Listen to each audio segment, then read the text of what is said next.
İzləyicimiz Nərminə xanımın sualı var ki, sağ çiyin oynağımda ağrım var, parsial yırtıq diaqnozu qoyulub. MRT cavabından böyük ehtimal ki, havalar soğuyan zaman ağrılarım artır. Bəli, bu artıq problemli bir durum sayılır.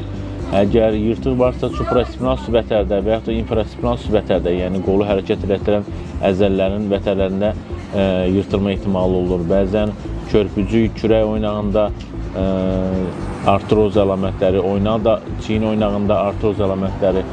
Xəstənin şikayətləri ən çox nə zaman olur? Deyir ki, doktor, qolumu qaldıran zaman, saçımı darayanda, paltarımı soyunub geyinən zaman, yuyunan zaman, yəni qol hərəkətə, çiyinə bağlı olan hərəkətə etdiyim zaman mütləq şəkildə bu ağrı ilə qarşılaşıram. Belə durumlar bəzi hallarda fizioterapiya prosedurlarının aradan qaldırıla bilir. Amma çox hallarda isə bu fayda vermir. Bizə müraciət edən insanların əsas istəyi doktor, bu ağrıdan necə azad ola bilərəm. Bu durumlar üçün çox özəl bir prosedurumuz var. Əməliyyatxanada rentgen altında 3-ü birində deyilən bir prosedurdur.